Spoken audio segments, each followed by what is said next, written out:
ದುಡ್ಡಿದ್ರೆ ಜಗತ್ತನ್ನೇ ಗೆಲ್ಬೋದಂತೆ. ನಿರ್ದಿಷ್ಟವಾದ ಗುರಿ, ಆ ಗುರಿಯ ತಕ್ಕ ಹಾಗೆ ದುಡಿಮೆ, ಆ ದುಡಿಮೆಯ ಫಲ ನಿಮ್ಮನ್ನ ಒಂದು ಎತ್ತರದ ಶಿಖರಕ್ಕೆ ಕರ್ಕೊಂಡು ಹೋಗುತ್ತಂತೆ. ಇದು ನಾವು ನೀವು ಆಡಿರೋ ಮಾತಲ್ಲ. ಪೂರ್ವಜರ ಕಾಲದಿಂದನೂ ಕೂಡ ಹಿರಿಯರು ನಮ್ಗೆ ಹೇಳ್ಕೊಟ್ಟಂತಹ ಮಾತು ಅಂದ್ರೂ ಕೂಡ ತಪ್ಪಾಗೋದಿಲ್ಲ. ನೀವು ಶ್ರಮಪಟ್ಟು ದುಡಿದು ಅದಕ್ಕೆ ಒಂದು ನಿರ್ದಿಷ್ಟವಾದ ಗುರಿನ ಇಟ್ಕೊಂಡ್ರೆ ನಿಮ್ಮ ಸಕ್ಸಸ್ಸು 100% ಅನ್ನೋ ಅಂಥದ್ದು ಈ ಮಾತಿನ ಅರ್ಥ ಆಗಿರುತ್ತೆ.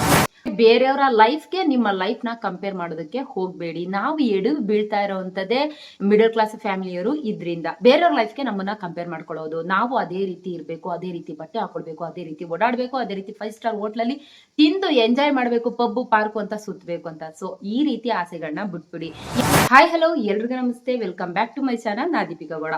2025 ಮುಗಿತಾ ಬರ್ತಾ ಇದೆ. ಕೇವಲ ಇನ್ನ 2 ದಿನ ಇದೆ 2026 ಶುರು ಆಗೋದಕ್ಕೆ. ಸೊ 2026ರ ನಮ್ಮ ಹಣಕಾಸಿನ ಯೋಜನೆ ಶಿಸ್ತುಬದ್ಧವಾಗಿ ಸುಸೂತ್ರವಾಗಿ ನಡಿಬೇಕು ಅಂದ್ರೆ ಕೆಲವು ನಿಯಮಗಳನ್ನ ನಾವು ಪಾಲಿಸ್ಬೇಕಾಗುತ್ತೆ. ಆ ಕೆಲವು ನಿಯಮಗಳು ಯಾವುವು ತುಂಬಾ ಇಂಪಾರ್ಟೆಂಟ್. ಪ್ರತಿಯೊಂದು ನಿಯಮನೂ ಕೂಡ ತುಂಬಾ ಇಂಪಾರ್ಟೆಂಟು.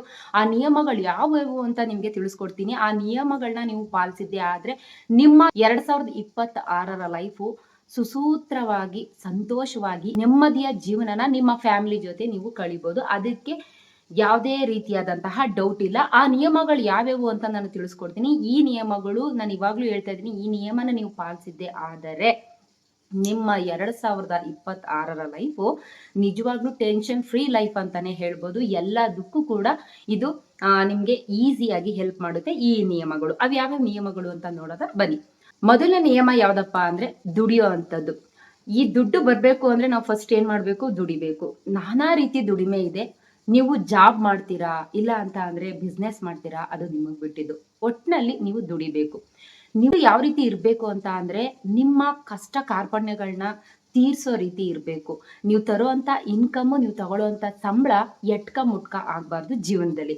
ಸೊ ಆ ರೀತಿ ಇದ್ದಾಗ್ಲೇ ಎಟ್ಕ ಮುಟ್ಕ ಆಗಂತ ಪರಿಸ್ಥಿತಿ ಇದ್ದಾಗ್ಲೇ ನೀವು ಸಾಲ ಮಾಡ್ಕೊಳ್ಳುವಂಥದ್ದು, ನೀವು ಬಡವರಾಗಿ ಉಳ್ಕೊಳ್ಳೋ ಅಂಥದ್ದು. ಒಂದು ಸ್ಟೆಪ್ಪು ಕೂಡ ಮೇಲ್ಗಡೆ ಹತ್ತಕ್ ಆಗೋದಿಲ್ಲ. ಸೊ ಹಾಗಾಗಿ ನಿಮ್ಮ ದುಡಿಮೆಯ ಜೀವನ ಅನ್ನೋ ರೀತಿ ನೀವು ದುಡಿತಾ ಹೋಗ್ಬೋದು. ನೀವು ಜಾಬ್ ಏನಾದ್ರು ಮಾಡ್ತಾ ಇದ್ರೆ ವರ್ಷಕ್ಕೊಂದ್ಸಲ ಅದು 10% ಇನ್ಕ್ರೀಸ್ ಆಗೋ ರೀತಿ ದುಡಿಬೇಕು. ಆ ರೀತಿ ನಿಮ್ಮ ಟ್ಯಾಲೆಂಟ್ ನ ಯೂಸ್ ಮಾಡಬೇಕು. ಜೊತೆಗೆ ನೀವು ಬಿಸ್ನೆಸ್ ಏನಾದ್ರು ಮಾಡ್ತಾ ಇರ್ತೀರಾ ಅಂದ್ರೆ ಅದರಲ್ಲೂ ಕೂಡ ಒಂದು 10-15% ನಿಮ್ಮ ದುಡಿಮೆಯ ಲಾಭ ಜಾಸ್ತಿ ಆಗೋ ರೀತಿ ನೋಡ್ಕೊಳ್ಬೇಕು. ನೀವು ಒಂದು ಬಿಸ್ನೆಸ್ ಏನೋ ಮಾಡ್ತಾ ಇದೀನಿ, ಒಂದು ಜಾಬ್ಗೇನೋ ಹೋಗ್ತಾ ಇದೀನಿ ಅಂತ ಅಂದ್ರೆ ಒಂದನ್ನೇ ನಂಬ್ಕೊಂಡಿರ್ಬಾರ್ದು. ಸೈಡ್ ಇನ್ಕಮ್ ಅನ್ನೋ ರೀತಿ ಒಂದು ಟ್ಯಾಲೆಂಟ್ ನ ಯೂಸ್ ಮಾಡಿ ನೀವು ಸೈಡ್ ಇನ್ಕಮ್ ಬರೋ ರೀತಿ ಮಾಡ್ಕೊಡೋ ತರ ಆಗಿರ್ಬೇಕು. ಇದು ಮೊದಲನೇ ನಿಯಮ ಆಗಿರುತ್ತೆ. ಎರಡನೇ ನಿಯಮ ಯಾವ್ದಪ್ಪ ಅಂದ್ರೆ ನಿಮ್ಮ ಇನ್ಕಮ್ ಬಂತು, ಆ ಇನ್ಕಮ್ ತಕ್ಕನಾಗಿ ನೀವು ಮಸ್ಟ್ ಅಂಡ್ ಶುಡ್ ಆಗಿ ಬಜೆಟಿಂಗ್ ಪ್ಲಾನ್ ಹಾಕೊಂಡೇ ಮೂವ್ ಆಗ್ಬೇಕು. ಇಲ್ಲ ನನ್ನದು ಈ ತಿಂಗಳು ಯಾವ್ದೋ ಒಂದು ಬರ್ಡನ್ ಇದೆ, ಅದನ್ನ ಕಂಪ್ಲೀಟ್ ಮಾಡ್ಬಿಡ್ತೀನಿ, ಮುಂದಿನ ಸೆಟ್ಟಿಂಗ್ ನೋಡ್ಕೊಂಡ್ರಾಯ್ತು, ಇನ್ ಮಿಕ್ತವ, ನೋ ನೋ ನೋ, ಆ ರೀತಿ ಮಾಡೋ ಹಾಗೆ ಇಲ್ಲ. ನೀವು ಫಸ್ಟ್ ಇನ್ಕಮ್ ಏನಾದ್ರು ಬಂತು ಅಂತ ಅಂದ್ರೆ ಈ ರೀತಿ ಬಜೆಟಿಂಗ್ ಪ್ಲಾನ್ ಹಾಕೊಳ್ಳೋದಕ್ಕೆ ಟ್ರೈ ಮಾಡಿ. ಮೊದಲನೇದು ನಿಮ್ಮ ನೀಡ್ ಅಂದ್ರೆ ನಿಮ್ಮ ಎಕ್ಸ್ಪೆನ್ಸಸ್ಗೆ ಏನೇನ್ ಬೇಕು ಅದಕ್ಕೆ ಅಮೌಂಟ್ ಎಷ್ಟು ಬೇಕು ಅದನ್ನ ಸಪ್ರೇಟ್ ಆಗಿ ತೆಗೆದಿಡಿ. ಇದ್ರಲ್ಲೂ ಉಳಿಸ್ತೀನಿ ಅಂದ್ರೆ ಅದು ನೆಕ್ಸ್ಟ್ ಮಾತು. ಫಸ್ಟ್ ನಿಮ್ಗೆ ಎಷ್ಟು ಬೇಕು ಅನ್ನೋಂಥದ್ದನ್ನ ಸಪ್ರೇಟ್ ಆಗಿ ತೆಗ್ದಿಡಿ. ನೆಕ್ಸ್ಟ್ ಬರುವಂತದ್ದೇ ನಿಮ್ಮ ಕಮಿಟ್ಮೆಂಟ್ ಅಂದ್ರೆ ಏನೇನ್ ಸೇರಿರುತ್ತೆ? ಲೋನ್ ಆಗಿರುತ್ತೆ, ಹೆಲ್ತ್ ಇನ್ಶೂರೆನ್ಸ್ ಆಗಿರುತ್ತೆ, ನಿಮ್ಮ ಒಂದು ಎಮರ್ಜೆನ್ಸಿ ಫಂಡ್ ಆಗಿರುತ್ತೆ, ಜೊತೆಗೆ ಸೇವಿಂಗ್ ಅಂಡ್ ಇನ್ವೆಸ್ಟ್ಮೆಂಟ್ ಆಗಿರುತ್ತೆ. ಸೊ ನಿಮ್ಮ ಕಮಿಟ್ಮೆಂಟ್ ಏನಿರುತ್ತೆ ಅದಕ್ಕೆ ಅಮೌಂಟ್ ನ ತೆಗೆದಿಡಿ.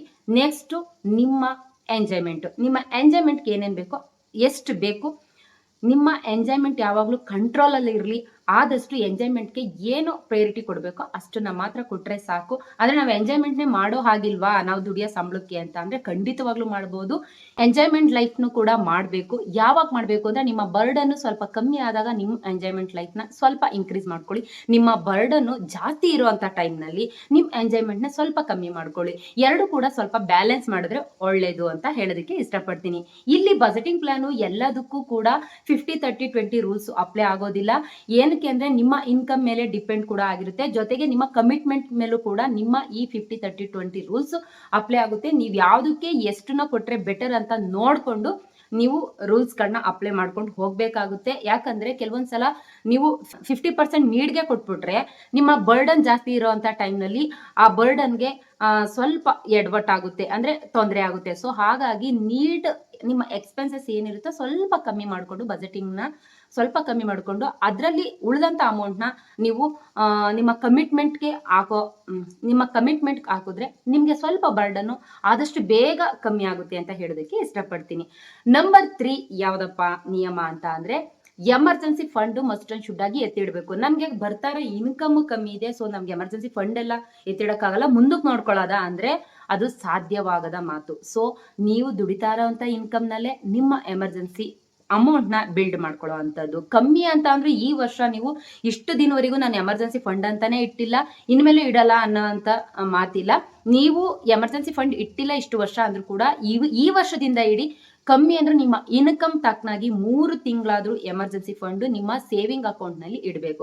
3 ತಿಂಗಳಂದ್ರೆ ಫಾರ್ ಎಕ್ಸಾಂಪಲ್ ನಿಮ್ಮ ಸ್ಯಾಲ್ರಿ 20,000 ಇದೆ ಅಂತ ಅಂದ್ರೆ ನಿಮ್ಮ ಇನ್ಕಮ್ ನಲ್ಲಿ 3 ತಿಂಗಳು ಅಂತ ಅಂದ್ರೆ 60,000 ನೀವು ಎಮರ್ಜೆನ್ಸಿ ಫಂಡ್ ನ ಬಿಲ್ಡ್ ಮಾಡಬೇಕು. ಇದೇನಕ್ಕೋಸ್ಕರ ಮಾಡಬೇಕು ಅಂತ ಅಂದ್ರೆ ನಿಮ್ಮ ಸೇವಿಂಗ್ ಅಮೌಂಟ್ ನ ನೀವು ಕಳ್ಕೊಳ್ಬಾರ್ದು. ಏನಾದ್ರೂ ಹೆಚ್ಚು ಕಮ್ಮಿ ಆಯ್ತು ಅಂದ್ರೆ ನಿಮ್ಮ ಸೇವಿಂಗ್ ಅಮೌಂಟ್ ಇಂದ ಎತ್ಕೊಂಡು ಆ ತೊಂದರೆನ ಆ ಸಮಸ್ಯೆನ ತೀರ್ಸೋದ್ರ ಬದಲು ಎಮರ್ಜೆನ್ಸಿ ಫಂಡ್ ಅಂತ ಇದ್ರೆ ಆ ಎಮರ್ಜೆನ್ಸಿ ಫಂಡ್ ಇಂದ ಎತ್ಕೊಂಡು ನಿಮ್ಮ ಸಮಸ್ಯೆಗಳೇನಿದೆ ಅದನ್ನ ತೀರಿಸ್ಕೊಳ್ಬಹುದು, ಜೊತೆಗೆ ನಿಮ್ಮ ಸೇವಿಂಗ್ ಕೂಡ ಸೇವಿಂಗ್ ಆಗಿ ಉಳ್ಕೊಳ್ಳುತ್ತೆ ಅನ್ನೋ ಅಂಥದ್ದು ಈ ಮಾತಿನ ಉದ್ದೇಶ ಆಗಿರುತ್ತೆ. ನೆಕ್ಸ್ಟ್ ಫೋರ್ತ್ ನಿಯಮ ಏನಪ್ಪಾ ಅಂತ ಅಂದ್ರೆ ಲೋನು. ಈ ಲೋನ್ನ ಆದಷ್ಟು ಬೇಗ ತೀರ್ಸ್ಕೊಡೋದಕ್ಕೆ ಟ್ರೈ ಮಾಡಿ. 2025ರಲ್ಲಿ ಏನಿತ್ತು ನಿಮ್ಮ ಲೋನ್ ಅನ್ನೋವಂಥದ್ದನ್ನ ಒಂದು ಪಟ್ಟಿ ಮಾಡಿ. ಹೋದ ವರ್ಷ ನಾನು ಎಷ್ಟು ಅಮೌಂಟ್ ಲೋನ್ನ ತೀರಿಸಿದೀನಿ ಅದಕ್ಕಿಂತ 10-15% ಜಾಸ್ತಿ ತೀರಿಸ್ತೀನಿ ಅನ್ನೋವಂಥದ್ದು ಒಂದು ಗೋಲ್ನ ಇಟ್ಕೊಳ್ಳಿ. ಆ ಗೋಲ್ಗೆ ತಕ್ಕನಾಗಿ ಅಂದ್ರೆ ಲೋನ್ನ ತೀರಿಸುವಂತ ಗೋಲ್ಗೆ ತಕ್ಕನಾಗಿ ನೀವು ದುಡಿಯೋದನ್ನ ಕಲ್ತ್ಕೊಳ್ಳಿ. ಆದಷ್ಟು ನಿಮ್ಮ ಎಕ್ಸ್ಪೆನ್ಸಸ್ನ ಕಮ್ಮಿ ಮಾಡ್ಕೊಳ್ಳೋದನ್ನ ಕಲ್ತ್ಕೊಳ್ಳಿ. ನೀವು ದುಡಿಯೋಂಥದ್ದನ್ನು ಕೂಡ 10% ಜಾಸ್ತಿ ಮಾಡ್ಕೊಂಡಿರ್ತೀರಾ ಅಂದ್ರೆ ಅದರಲ್ಲೂ ಕೂಡ ನಿಮಗೆ ಅಮೌಂಟು ಬರುತ್ತೆ. ಜೊತೆಗೆ ನಿಮ್ಮ ಎಕ್ಸ್ಪೆನ್ಸಸ್ನ ಆದಷ್ಟು ಕಮ್ಮಿ ಮಾಡ್ಕೊಂಡ್ರೆ ಅದರಲ್ಲೂ ಕೂಡ ಸ್ವಲ್ಪ ದುಡ್ಡು ಉಳಿಯುತ್ತೆ. ಆದಷ್ಟು ಎಲ್ಲನೂ ಸೇರಿಸಿ ನಿಮ್ಮ ಲೋನ್ ಕಡೆ ಕಾನ್ಸಂಟ್ರೇಷನ್ ಕೊಟ್ಟು ಲೋನ್ನ ಬೇಗ ತೀರಿಸ್ಕೊಳ್ಳೋದಕ್ಕೆ ಟ್ರೈ ಮಾಡಿ. ಜೊತೆಗೆ ನಿಮ್ಮ ಲೋನ್ EMI ನ ಟೈಮ್ಗೆ ತಕ್ಕನಾಗಿ ಅಮೌಂಟ್ನ ಪೇ ಮಾಡೋದಕ್ಕೆ ಟ್ರೈ ಮಾಡಿ. ಇದರಿಂದ ಏನೇನೆಲ್ಲ ಅನುಕೂಲ ಇದೆ ಅಂದ್ರೆ ತುಂಬಾ ಅನುಕೂಲ ಇದೆ. ನಿಮ್ಗೆ ಯಾರು ದುಡ್ಡು ಸಹಾಯ ಮಾಡೋದಿಲ್ಲ ಅನ್ನೋಂಥ ಟೈಮ್ನಲ್ಲಿ ನಿಮ್ಮ ಹಳೆ ಲೋನ್ ಏನಿದೆ ಅದನ್ನ ಟೈಮ್ ಕರೆಕ್ಟ್ ಆಗಿ ಡೇಟ್ ಮೀರದ ಹಾಗೆ ಕಟ್ತಾ ಹೋದ್ರೆ ನಿಮ್ಗೆ ನೆಕ್ಸ್ಟ್ ಲೋನ್ ಈಸಿಯಾಗಿ ಸಿಗುತ್ತೆ. ನಿಮ್ಮ ಎಮರ್ಜೆನ್ಸಿ ಟೈಮ್ನಲ್ಲಿ ಯಾರು ಕೂಡ ಬೇರೆ ರೀತಿ ಪ್ರಶ್ನೆ ಮಾಡೋದಕ್ಕೆ ಹೋಗೋದಿಲ್ಲ. ಹಳೇದ್ ಕಟ್ಟಿಲ್ಲ, ಯಾಕೆ ಹೇಗೆ ಅನ್ನೋಂಥ ಮಾತು ಬರೋದಿಲ್ಲ. ಹೋದ್ಸಲ ಲೋನ್ ತಗೊಂಡಿದ್ದು ಆಲ್ಮೋಸ್ಟ್ ನೀಟಾಗಿ ಕ್ಲಿಯರ್ ಮಾಡಿದ್ದಾರೆ ಅನ್ನೋವಂಥದ್ದು ಕ್ರೆಡಿಟ್ ಸ್ಕೋರು ಕೂಡ ಜಾಸ್ತಿ ಆಗುತ್ತೆ. ಮತ್ತೆ ನಿಮ್ಮ ಲೋನು ಕೂಡ ಬೇಗ ಸಿಗುತ್ತೆ. ನಿಮ್ಮ ಮೇಲೆ ಬ್ಯಾಂಕ್ನವರು ಟ್ರಸ್ಟ್ ಮಾಡಿರ್ತಾರೆ. ಸೊ ಹಾಗಾಗಿ ಆದಷ್ಟು ಟೈಮ್ಗೆ ತಕ್ಕನಾಗಿ ಅಂದ್ರೆ ಲೋನ್ EMI ನ ಕಟ್ಟೋದಕ್ಕೆ ನೋಡಿ ಅಂತ ಹೇಳೋದಕ್ಕೆ ಇಷ್ಟಪಡ್ತೀನಿ. 5ನೇ ರೂಲ್ ಏನಪ್ಪಾ ಅಂತ ಅಂದ್ರೆ ನೀವು ಬರ್ತಾರ ಇನ್ಕಮ್ಮೇ ಕಮ್ಮಿ, ನಿಮ್ಮನ್ನ ಒಬ್ರು ಡಿಪೆಂಡ್ ಆಗಿರ್ತಾರೆ ಅಂತ ಅಂದ್ರೆ ನೀವು must and should term policy ಜೊತೆಗೆ ಹೆಲ್ತ್ ಇನ್ಶೂರೆನ್ಸ್ ತಗೊಳ್ಳೇಬೇಕು. ಟರ್ಮ್ ಪಾಲಿಸಿ ನೀವ್ ಯಾರು ದುಡಿತಾ ಇರ್ತೀರಾ ಮನೆಯಲ್ಲಿ, ಜವಾಬ್ದಾರಿನ ವಹಿಸ್ಕೊಂಡಿರ್ತೀರಾ, ಯಾರ ಕಡೆಯಿಂದ ಇನ್ಕಮ್ ಬರ್ತಾ ಇದೆ ಅವ್ರ ಹೆಸರಿನಲ್ಲಿ ಟರ್ಮ್ ಪಾಲಿಸಿ ತಗೊಳ್ಳೋದು ಮಸ್ಟ್ ಅಂಡ್ ಶುಡ್. ಯಾಕಂದ್ರೆ ನಿಮ್ಮನ್ನ ನಂಬಿ ನಿಮ್ಮ ಫ್ಯಾಮಿಲಿ ನಿಂತಿರುತ್ತೆ. ಸೊ ನಿಮ್ಗೇನಾದ್ರೂ ಹೆಚ್ಚು ಕಮ್ಮಿ ಆದಂತ ಟೈಮ್ನಲ್ಲಿ ನೀವು ಒಂದು ಟರ್ಮ್ ಪಾಲಿಸಿ ತಗೊಂಡಿದ್ರೆ ನಿಮ್ಮ ಮಕ್ಕಳ ಎಜುಕೇಶನ್ಗಾಗಿರ್ಬೋದು, ಅವರ ಉತ್ತಮ ಫ್ಯೂಚರ್ನ ಬ್ರೈಟ್ ಮಾಡೋದಕ್ಕೋಸ್ಕರನಾದ್ರೂ ಆಗಿರ್ಬೋದು ಆ ದುಡ್ಡು ಹೆಲ್ಪ್ ಆಗುತ್ತೆ. ಸೊ ಹಾಗಾಗಿ ಟರ್ಮ್ ಇನ್ಸೂರೆನ್ಸ್ ನ ಮಸ್ಟ್ ಅಂಡ್ ಶುಡ್ ಆಗಿ ನೀವು ಮಾಡ್ತಿರ್ಲೇಬೇಕು. ಜಾಸ್ತಿ ಅಂತ ಏನಿಲ್ಲ, ನಮ್ಮ ಮಿಡಲ್ ಕ್ಲಾಸ್ ಫ್ಯಾಮಿಲಿಯವರಿಗೆ ಟರ್ಮ್ ಪಾಲಿಸಿ 1,000ನ ಒಂದು ತಿಂಗಳಿಗೆ ಕಟ್ಟಿದ್ರೆ ಸಾಕು, ಅದು ನಿಮ್ಮ ಫ್ಯಾಮಿಲಿಗೆ ಸುರಕ್ಷಣೆ ಕೊಡುತ್ತೆ ಅಂತ ಹೇಳೋದಕ್ಕೆ ಇಷ್ಟಪಡ್ತೀನಿ. ಅದೇ ರೀತಿ ನೀವು health insurance must and should ಆಗಿ ಮಾಡಿಸ್ಲೇಬೇಕು. ಹೆಲ್ತ್ ಇನ್ಶೂರೆನ್ಸ್ ಫುಲ್ ಫ್ಯಾಮಿಲಿಗೆ ಮಾಡಿಸ್ಬೇಕಾಗುತ್ತೆ. ಪರ್ ಮಂತ್ 2K ಕಟ್ಟಿದ್ರು ಕೂಡ ಏನೇ ಒಂದು ಹಾಸ್ಪಿಟಲೈಸೇಷನ್ ಆದಂತ ಟೈಮ್ ನಲ್ಲಿ ಅದು ಕೂಡ ನಿಮ್ಗೆ ತುಂಬಾ ಹೆಲ್ಪ್ ಮಾಡುತ್ತೆ. ನಿಮ್ಮ ಸೇವಿಂಗ್ ಅಮೌಂಟ್ ನ ಉಳಿಸುತ್ತೆ. ಯಾವುದೇ ಕಾರಣಕ್ಕೂ ಭಯ ಪಡುವಂತ ಅವಶ್ಯಕತೆ ಇರೋದಿಲ್ಲ. ಟೆನ್ಷನ್ ಫ್ರೀ ಲೈಫ್ ನ ನೀವು ನಡೆಸಬಹುದು ಹಾಸ್ಪಿಟಲೈಸೇಷನ್ ಆದ್ರೂ ಕೂಡ. ನಿಮ್ಗೆ ಈ ಹೆಲ್ತ್ ಇನ್ಶೂರೆನ್ಸ್ ಬಗ್ಗೆ ಬೇಕು ಅಂದ್ರೆ ನಾನು ಆಲ್ರೆಡಿ ವಿಡಿಯೋ ಮಾಡಿ ಹಾಕಿದ್ದೀನಿ, ಅದನ್ನ ಒಂದ್ಸಲ ನೋಡಿದ್ರೆ ಯಾವ ರೀತಿ ಹೆಲ್ತ್ ಇನ್ಶೂರೆನ್ಸ್ ನ ತಗೊಳ್ಬೇಕು, ಯಾವ ರೀತಿ ನಿಯಮಗಳಿರುತ್ತೆ ಅನ್ನೋ ಅಂಥದ್ದನ್ನೆಲ್ಲ ನಾನು ಅದರಲ್ಲಿ ಸ್ಪಷ್ಟವಾಗಿ ತಿಳಿಸಿದ್ದೀನಿ. ಅದನ್ನೊಂದ್ಸಲ ನಿಮ್ಗೆ ನೋಡಿದ್ರೆ ನಿಮ್ಗೆ ಹೆಲ್ತ್ ಇನ್ಶೂರೆನ್ಸ್ ನ ಯಾವ್ದನ್ನ ತಗೊಳ್ಬೇಕು, ಎಷ್ಟಕ್ಕೆ ತಗೊಳ್ಬೇಕು ಅನ್ನೋ ಅಂಥದ್ದು ನಿಮ್ಗೆ ಗೊತ್ತಾಗುತ್ತೆ. 6ನೇ ನಿಯಮ ಯಾವ್ದಪ್ಪ ಅಂದ್ರೆ ವಿವೇಚನೆಯಿಂದ ಖರ್ಚು ಮಾಡೋದನ್ನ ಕಲ್ತ್ಕೊಳ್ಬೇಕು. ಯಾವ ರೀತಿ ಅಂದ್ರೆ ಅವಶ್ಯಕತೆ ಇರೋದಕ್ಕೆ ಮಾತ್ರ ಖರ್ಚು ಅನಗತ್ಯ ಖರ್ಚನ್ನ ಮಾಡೋದಾಗ್ಲಿ, ಉದ್ವೇಗದಿಂದ ಶಾಪಿಂಗ್ ಮಾಡೋದಾಗ್ಲಿ, ಬೇರೆಯವ್ರನ್ನ ಮೆಚ್ಚಿಸೋದಕ್ಕೋಸ್ಕರ ಶಾಪಿಂಗ್ ಮಾಡೋದಾಗ್ಲಿ, ಜೊತೆಗೆ ಅನ್ನೆಸೆಸರಿ ಸಬ್ಸ್ಕ್ರಿಪ್ಷನ್ಗಳನ್ನ ತಗೊಳ್ಳೋದಾಗ್ಲಿ, ಇವೆಲ್ಲವನ್ನು ಕೂಡ ಬಂದ್ ಮಾಡಬೇಕು. ನಿಮ್ಮ 2026ರ ಹಣಕಾಸಿನ ಲೈಫು ತುಂಬಾ ಅಚ್ಚುಕಟ್ಟಾಗಿರ್ಬೇಕು, ಒಂದು ಮನಿ ವಿಷಯದಲ್ಲಿ ಡಿಸಿಪ್ಲಿನ್ ಆಗಿರ್ಬೇಕು ಅಂದ್ರೆ ಈ ಅನಗತ್ಯ ಖರ್ಚುಗಳನ್ನ ಆದಷ್ಟು ನಿಲ್ಲಿಸಬೇಕು. ವಿವೇಚನೆಯಿಂದ ವಿವೇಚನೆಯಿಂದ ನೀವು ಖರ್ಚು ಮಾಡೋದನ್ನ ಕಲ್ತ್ಕೊಳ್ಬೇಕು. 7ನೇ ನಿಯಮ ಯಾವ್ದಪ್ಪ ಅಂದ್ರೆ ಬೇರೆಯವರ ಲೈಫ್ಗೆ ನಿಮ್ಮ ಲೈಫ್ ನ ಕಂಪೇರ್ ಮಾಡೋದಕ್ಕೆ ಹೋಗ್ಬೇಡಿ. ನಾವು ಎಡವಿ ಬೀಳ್ತಾ ಇರೋವಂಥದ್ದೇ ಮಿಡಲ್ ಕ್ಲಾಸ್ ಫ್ಯಾಮಿಲಿಯವರು ಇದ್ರಿಂದ ಬೇರೆಯವ್ರ ಲೈಫ್ಗೆ ನಮ್ಮನ್ನ ಕಂಪೇರ್ ಮಾಡ್ಕೊಳ್ಳೋದು. ನಾವು ಅದೇ ರೀತಿ ಇರಬೇಕು, ಅದೇ ರೀತಿ ಬಟ್ಟೆ ಹಾಕೊಳ್ಬೇಕು, ಅದೇ ರೀತಿ ಓಡಾಡ್ಬೇಕು, ಅದೇ ರೀತಿ 5 ಸ್ಟಾರ್ ಹೋಟ್ಲಲ್ಲಿ ತಿಂದು ಎಂಜಾಯ್ ಮಾಡ್ಬೇಕು, ಪಬ್ಬು ಪಾರ್ಕು ಅಂತ ಸುತ್ತಬೇಕು ಅಂತ. ಸೊ ಈ ರೀತಿ ಆಸೆಗಳನ್ನ ಬಿಟ್ಬಿಡಿ. ಯಾಕಂದ್ರೆ ಅವ್ರು ಆ ರೀತಿ ಫ್ಯಾಷನಬಲ್ ಆಗಿ ತಿರುಗ್ತಾ ಇದಾರೆ, ದಿನಕ್ಕೊಂದೊಂದ್ ಕಾರು, ದಿನಕ್ಕೊಂದೊಂದ್ ಡ್ರೆಸ್, ದಿನಕ್ಕೊಂದೊಂದ್ ಪ್ಲೇಸ್ ಸುತ್ತುತ್ತಾ ಇದಾರೆ ಅಂದ್ರೆ ಅವರ ಇನ್ಕಮ್ ಅದೇ ರೀತಿ ಬರ್ತಾ ಇರುತ್ತೆ. ಸೊ ಅವ್ರಿಗೆ ಯಾವುದೇ ರೀತಿಯಾದಂತಹ ಬರ್ಡನ್ ಕೂಡ ಇರೋದಿಲ್ಲ. ಸೊ ಹಾಗಾಗಿ ಅವರು ಆ ರೀತಿ ಇರ್ತಾರೆ. ಅವರ ಲೈಫ್ಗೂ ನಮ್ಮ ಲೈಫ್ಗೂ ಅಜಗಜಾಂತರ ಇರುತ್ತೆ. ನಮ್ದೇ ಆದಂತಹ ನಮ್ಮ ಇನ್ಕಮ್ ಸಪ್ರೇಟ್ ಇರುತ್ತೆ, ನಮ್ದೇ ಆದಂತಹ ಬರ್ಡನ್ ಬೇರೆ ರೀತಿ ಇರುತ್ತೆ, ನಮ್ಮ ಜೀವನ ಶೈಲಿ ಬೇರೆ ಇರುತ್ತೆ. ನೀವು ಆ ರೀತಿ ಆಗ್ಬೇಕು ಅಂದ್ರೆ ಅವ್ರಿಗೆ ಏನ್ ಇನ್ಕಮ್ ಬರ್ತಾ ಇರುತ್ತೋ ಆ ಮಟ್ಟಕ್ಕೆ ನೀವು ಬೆಳಿಬೇಕು. ಅವ್ರು ಏನ್ ಸೇವಿಂಗ್ ಮಾಡಿಟ್ಟಿರ್ತಾರೋ ಅದೇ ರೀತಿ ನೀವು ಸೇವಿಂಗ್ ಮಾಡ್ಬೇಕು. ಇದನ್ನೆಲ್ಲ ನೋಡೋದಿಲ್ಲ ಮಿಡಲ್ ಕ್ಲಾಸ್ ಫ್ಯಾಮಿಲಿಯವರು. ಅವ್ರು ತಿಂತಾ ಇದಾರ, ಅವ್ರು ಉಣ್ತಾ ಇದಾರ, ಅವ್ರು ಉಟ್ಕೊಂಡಿದಾರ, ನಾನು ಅದೇ ರೀತಿ ಇರಬೇಕು. ಸೊ ಈ ಆಸೆಗಳನ್ನ ನೀವು ಬಿಡಬೇಕು. ಇಂಥವ್ರಿಂದ ಆದಷ್ಟು ದೂರ ಇದ್ರೆ ಬೆಟರ್ ಅಂತ ಹೇಳೋದಕ್ಕೆ ಇಷ್ಟಪಡ್ತೀನಿ. ನಂಬರ್ 8 ನಿಯಮ ಯಾವ್ದಪ್ಪ ಅಂತ ಅಂದ್ರೆ ಹೂಡಿಕೆ, ಇನ್ವೆಸ್ಟ್ಮೆಂಟ್.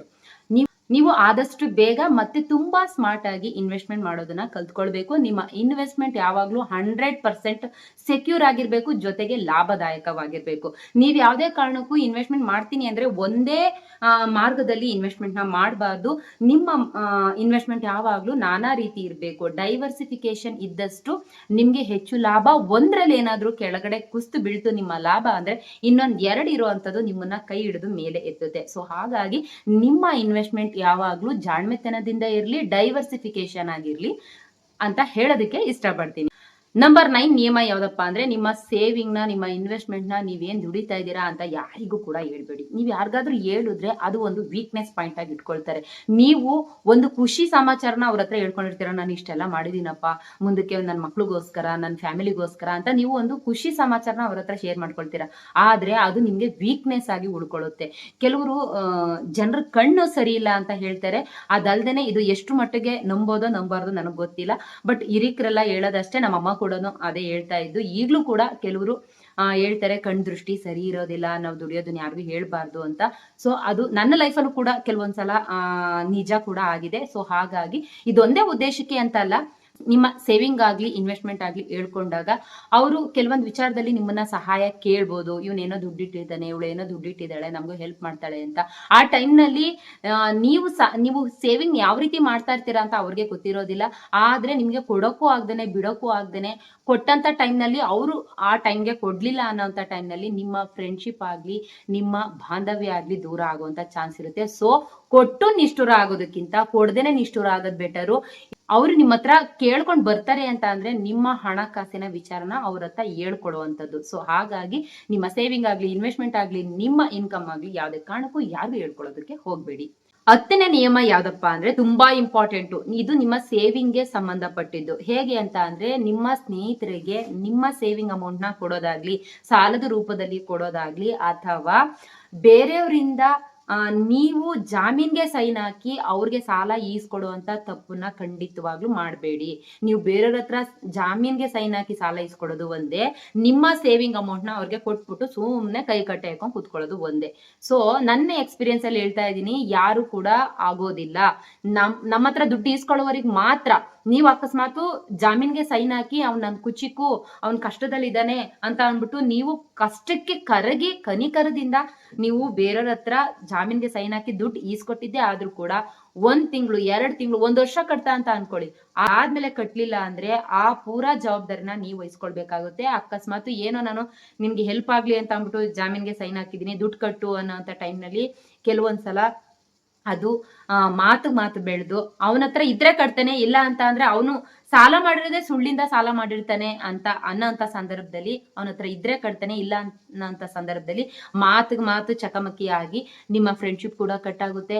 ಆ ಸಾಲದ ಹೊರೆನ ನೀವೇ ಹೊತ್ಕೊಳ್ಬೇಕಾಗುತ್ತೆ. ಸೊ ಹಾಗಾಗಿ ನಿಮ್ಮ ಫ್ರೆಂಡ್ಗೆ ಏನಾದ್ರು ಸಾಲ ಕೊಡ್ಬೇಕು ಅನ್ನೋ ಅಂಥದ್ದು ಏನಾದ್ರು ಇದ್ರೆ ನಿಮ್ಮ ಹತ್ರ ಎಕ್ಸ್ಟ್ರಾ ಅಮೌಂಟ್ ಇದ್ರೆ ಕೊಟ್ಟು ನೋಡಪ್ಪ, ನೀನ್ ಕೇಳಿದಷ್ಟೆಲ್ಲ ಕೊಡೋದಕ್ಕೆ ಆಗೋದಿಲ್ಲ, ನನ್ನ ಹತ್ರ ಇರೋದಿಷ್ಟು ಅಂತ ಅನ್ಬಿಟ್ಟು ಕೊಟ್ಬಿಟ್ಟು ದೂರ ಉಳ್ಕೊಡಿ. ಆ ದುಡ್ಡು ಬರುತ್ತೆ ಅನ್ನೋ ಅಂತ ಎಕ್ಸ್ಪೆಕ್ಟೇಷನ್ ಕೂಡ ಇಟ್ಕೊಳ್ಳೋದಕ್ಕೆ ಹೋಗ್ಬೇಡಿ. ಯಾಕಂದ್ರೆ ಕೆಲವರು ಕೊಟ್ರೆ ಖುಷಿಯಿಂದ ಈಸ್ಕೊಳ್ಳಿ. ಕೆಲವರು ಕೊಡೋದೇ ಇಲ್ಲ. ಆಲ್ಮೋಸ್ಟ್ ಇದರಲ್ಲಿ 90% ಜನ ಕೊಡೋದೇ ಇಲ್ಲ. ನನ್ನ ಎಕ್ಸ್ಪೀರಿಯನ್ಸ್ ಅಲ್ಲಿ ನಾನು ಹೇಳ್ತಾ ಇರೋವಂಥದ್ದು. ಕೊಟ್ಟರು ಕೂಡ ಅರ್ಧಂಬರ್ಧ ಕೊಡೋದಕ್ಕೆ ಟ್ರೈ ಮಾಡ್ತಾರೆ. ಸೊ ಹಾಗಾಗಿ ನೀವು ಇಂಥವರಿಂದ ಆದಷ್ಟು ದೂರ ಉಳ್ಕೊಳ್ಳೋದಕ್ಕೆ ಟ್ರೈ ಮಾಡಿ. ದುಡ್ಡು ಕೊಟ್ಟು ನಿಮ್ಮ ಸ್ನೇಹನ ಕಟ್ ಮಾಡ್ಕೊಳ್ಳೋದಕ್ಕಿಂತ ದುಡ್ಡು ಕೊಡದೇನೆ ಸ್ವಲ್ಪ ದೂರ ಇರೋದು ಬೆಟರು. 11 ನಿಯಮ ತುಂಬಾ ಇಂಪಾರ್ಟೆಂಟ್. ಈ 10 ನಿಯಮದಲ್ಲಿ ನೀವು ನಿಮ್ಮ ಎಕ್ಸ್ಪೆನ್ಸಸ್ ನ ಕಮ್ಮಿ ಮಾಡ್ಕೊಳ್ಳಿ, ನಿಮ್ಮ ಖರ್ಚನ್ನ ಕಮ್ಮಿ ಮಾಡ್ಕೊಳ್ಳಿ, ಅನ್ನೆಸೆಸರಿ ಶಾಪಿಂಗ್ ನ ಮಾಡಬೇಡಿ, ಆದಷ್ಟು ಸೇವಿಂಗ್ ಮಾಡಿ, ಸ್ಮಾರ್ಟ್ ಆಗಿ ಸೇವಿಂಗ್ ಮಾಡಿ, ಸ್ಮಾರ್ಟ್ ಆಗಿ ಇನ್ವೆಸ್ಟ್ಮೆಂಟ್ ಮಾಡಿ ಅಂತ ಹೇಳ್ಕೊಟ್ಟಿದ್ದೀನಿ. ಈ 11ನೇ ನಿಯಮದಲ್ಲಿ ಇದು ಸ್ವಲ್ಪ ಡಿಫ್ರೆಂಟು. ನಿಮ್ಮ ಲೈಫ್ ನಲ್ಲಿ ದಾನ ಧರ್ಮ ಅನ್ನೋಂಥದ್ದು ಇರ್ಲಿ. ಸಹಾಯ ಮನೋಭಾವ ಬೆಳೆಸ್ಕೊಳ್ಳಿ. ನಿಮ್ಮ ಇನ್ಕಮ್ ನಲ್ಲಿ 5% ಯಾವಾಗ್ಲೂ ಅಂತ ಅಲ್ಲ, ಬಡವ್ರಿಗೆ, ಕಷ್ಟ ಅಂತ ಬಂದವ್ರಿಗೆ ಸಹಾಯ ಮಾಡಿ. ಸಾಲ ಅಂತ ಕೊಡಬೇಡಿ, ಸಹಾಯದ ರೂಪದಲ್ಲಿ ಅವ್ರಿಗೆ ಹೆಲ್ಪ್ ಮಾಡೋದನ್ನ ಕಲ್ತ್ಕೊಳ್ಳಿ. ಪ್ರೀತಿ ಕೊಟ್ಟಷ್ಟು ಪ್ರೀತಿ, ಬೀಜ ಬಿತ್ತದಷ್ಟು ಬೆಳೆ. ಹಾಗೆಯೇ ನಾವು ಸಹಾಯ ಮಾಡಿದಷ್ಟು ಆ ದೇವರು ನಮ್ಮನ್ನ, ನಮ್ಮ ಕುಟುಂಬನ ಕಷ್ಟದ ಸಮಯದಲ್ಲಿ ಕೈ ಹಿಡಿತಾನೆ ಅನ್ನೋವಂಥದ್ದು 100ಕ್ಕೆ 100 ಸತ್ಯ. ಅದು ನನಗೂ ಕೂಡ ಎಕ್ಸ್ಪೀರಿಯನ್ಸ್ ಆಗಿದೆ. ಸೊ ನೋಡಿದ್ರಲ್ಲ, 2025 ಮುಗಿತಾ ಬರ್ತಾ ಇದೆ. 2026ನ ವೆಲ್ಕಮ್ ಮಾಡುವಂತ ಸಮಯ ಬರ್ತಾ ಇದೆ. ಇನ್ನ 2 ಡೇಸ್ ಬಾಕಿ ಉಳಿದಿದೆ. ಸೊ ನಾವು ಯಾವ ರೀತಿ ಎಲ್ಲ ನಿಯಮಗಳನ್ನ ಪಾಲಿಸ್ಬೇಕು, ಯಾವ ರೀತಿ ಎಲ್ಲ ನಿಯಮಗಳನ್ನ ಪಾಲಿಸಿದ್ರೆ ಹಣಕಾಸಿನ ವಿಚಾರದಲ್ಲಿ ನಮ್ಮ 2026ರ ಲೈಫು ಸುಸೂತ್ರವಾಗಿ, ಸುಗಮವಾಗಿ, ಸಂತೋಷದಿಂದ ಸಾಗಿಸ್ತಾ ಅಂದ್ರೆ ನಡ್ಕೊಳ್ತಾ ಹೋಗುತ್ತೆ ಅನ್ನೋವಂಥದ್ದನ್ನ ನಾನು ಈ ವಿಡಿಯೋದಲ್ಲಿ ತಿಳಿಸ್ಕೊಟ್ಟಿದ್ದೀನಿ. ಯಾರಿಗೆಲ್ಲ ಈ ವಿಡಿಯೋ ಇಷ್ಟ ಆಯ್ತು ಖಂಡಿತವಾಗ್ಲೂ ಲೈಕ್ ಮಾಡಿ, ಶೇರ್ ಮಾಡಿ, ಕಮೆಂಟ್ಸ್ ಮಾಡಿ ಅಂತ ಹೇಳ್ತಾ, ನಿಮ್ಗೆ ಯಾವ ರೀತಿನಾದ್ರೂ ವಿಡಿಯೋ ಬೇಕು ಅಂದ್ರೆ ಅದನ್ನು ಕೂಡ ಕಮೆಂಟ್ ಸೆಕ್ಷನ್ ಅಲ್ಲಿ ಕಮೆಂಟ್ಸ್ ಮಾಡಿ ಅಂತ ಹೇಳ್ತಾ, ನೆಕ್ಸ್ಟ್ ಒಂದು ಒಳ್ಳೆ ವಿಡಿಯೋ ಜೊತೆ ನಾನು ನಿಮ್ಮನ್ನ ಭೇಟಿ ಆಗ್ತೀನಿ. ಜೈ ಹಿಂದ್, ಜೈ ಕರ್ನಾಟಕ ಮಾತೆ.